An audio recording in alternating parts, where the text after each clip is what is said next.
Central at 732-545-9282. Toll free at 888-545-9282. Watch Jersey Central live online at WCTCAM.com or listen on your smartphone with the iHeartRadio or TuneIn apps. Connect with WCTC on Facebook, Twitter, Instagram, and YouTube by searching 1450 WCTC. And now back to Jersey's Morning Show. Jersey Central with Bert Barron. 7:37, we're back on Jersey Central on the new Talk Radio WCTC, the voice of Central Jersey. Contest is coming up sometime between now and 8 o'clock. You're going to have a chance to win a family 4-pack of tickets to Six Flags Great Adventure and the big Holiday in the Park event that is going on now for the rest of 2017. Next chance to win is coming up in just a little bit. I mentioned to you about a photo I posted on Facebook earlier this morning as we remember David Cassidy today. Joining me now on the Jersey Central Newsmaker hotline to share a couple of stories, including maybe it was his final appearance here in New Jersey. I want to welcome in a long-time freeform DJ, and you could hear his really great radio show on a couple of our Beasley Media Group stations here in New Jersey. Freeform DJ, this is the way you're supposed to play records on the radio, and this guy's been doing it for such a long time. My good friend Rich Russo is here this morning. Rich, good morning, and thanks for taking some time to chat. I really appreciate it. So anytime I can get up at 7:30 in the morning, Bert, it's a good thing. You know? It's a good thing, yes, exactly. I know this is totally counter to your schedule, but I greatly appreciate it. I know we got word over the weekend, of course, that David Cassidy gravely ill, and then, of course, the passing last night. But talk about some interaction and an appearance in New Jersey that I think people are going to be remembering for a long time. You want to talk about that? Yeah. Got a call from my friend whose husband is a guitar player in David's band for a while, and she's like, "Oh, you got to go see David. He was playing that theater up in Newton." And I'm like, "I don't know if I want to see the nostalgia thing. You know, usually that stuff doesn't translate well, especially when they're so far removed from like their hits." And I ended up going because my best friend and his wife live up there, and she wanted to go. We went. Blown away by the show. I was like, "This is really great." He was engaging. He was doing Partridge Family songs, doing like Gershwin covers and Beatles covers. And he like deep cuts, like not like the hits, like deep cuts.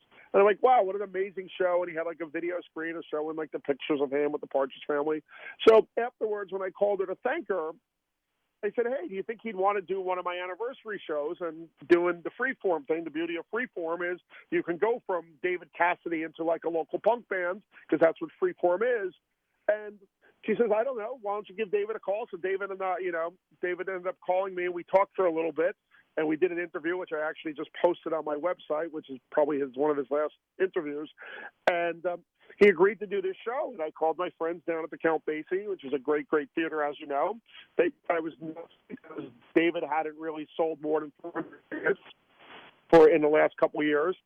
And we agreed to do it. I put these two local punk bands on it, and we did 1,200 tickets for people coming to see David Cassidy almost about a year ago. It was actually more than a year ago. It was October 27th of 2016, and that ended up being his last ever show in New Jersey. And he actually had talked to me. We had talked, and I drove him over from the hotel, and he had said that he had started to let on that he had some health issues, obviously, with the dementia coming in and stuff, and he didn't think, how much longer if he'd be able to get back to New Jersey and play. So it was really kind of a bittersweet thing. He went on a great show that night. I actually, as a gift for his fans, I actually posted the entire video that we pro shot that night, so that's up on my site, richrusso.net as well, if people want to kind of check out his last moment in New Jersey, because he had some life here in New Jersey from ages like 4 to 11. He had some formative years here. Yeah, and stories that I've heard, Rich, and people that I know that have met him and have had encounters with him. He did a gig at Manalapan Day not long ago that my afternoon guy put together and hosted and did the introduction and everything. Always just very accommodating, very good, was always good with people around him. And it seems like, I don't know, the image that I got of him, Rich, while he was growing up, the cover of the magazines and the screaming girls, he was almost like kind of a reluctant sort of superstar where it's like, this is all well and good, but I like to have some quiet time once in a while and just kind of live my life and do my thing. And that's kind of just the impression that I had of him. I was a little kid when he was kind of in his heyday, but still very much just very accommodating and a very good guy to work with from your perspective. It's funny, like when you realize, that I've been fortunate enough that I've, spent a lot of time with like Steven Van Zandt and Bruce Springsteen, and people at, that have like, obviously big followings. And, he was still kind of a bit stuck in what must have went down in the 70s with people chasing him and people bothering him and paparazzi, and obviously he used to hang out with John Lennon and all that stuff, that he was still a little reluctant, because we wanted to do a thing for some of the, the listeners where you would have dinner with him, and he was like super nervous about, being at like a public restaurant. So I think he still had a little bit of those fears in him, because it must have been crazy back in the 70s, how big he was. But overall, just a really, really nice guy, and obviously very, very accommodating to me in that show.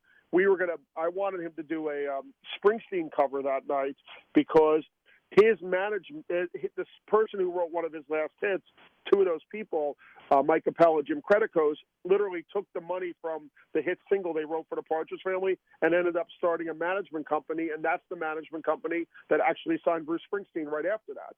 So I wanted David to play a Bruce song in Red Bank to kind of tie that all together. And he had just explained that with the health stuff, that's when he led on to it, that he wasn't going to be able to rehearse it enough or remember it, and he was afraid he wouldn't do it justice. So it was a little bittersweet.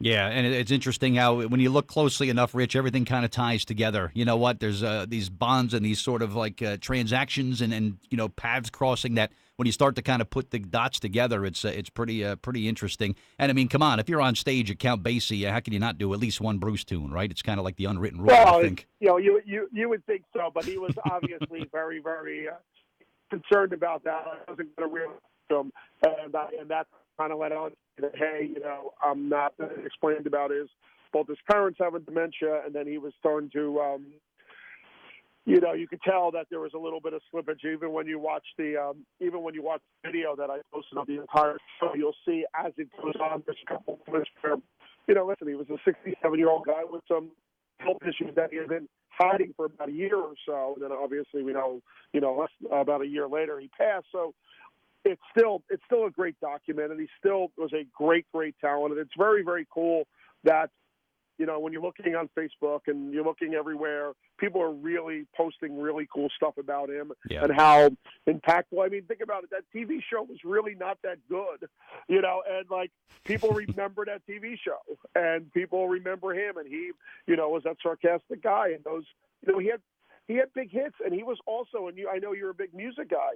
He was on RCA Records right at the downtrend of Elvis, like a couple years before Elvis died, and right as Bowie was ascending. Wow. He was right in the middle of that, and he was connected. They were all in those are the three big artists on RCA Records. It's just mind-boggling when you think about all those things he's touched. And he used to tell me they used to hang out with John and Yoko all the time, like they were like close friends.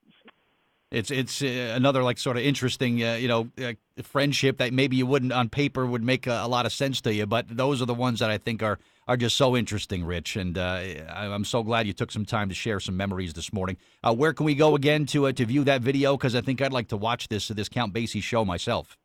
Yeah, it's richrusso.net. It's on the homepage. All right, man. We'll take a look at it. Rich Russo, longtime freeform DJ. Fantastic show that you do here in Jersey. I'm a big fan myself. And well, as do you, Bert. You do a great show. Thanks, brother. You're the king of morning drive. Wow. Thank you. I appreciate that. Have a great Thanksgiving, Rich, and we'll see you down the road. All right, my man. Thanks a lot. Okay, Bert. Thanks, brother. All right, take care. All right, Rich Russo, my guest on the Jersey Central Newsmaker Hotline. If you go to his website,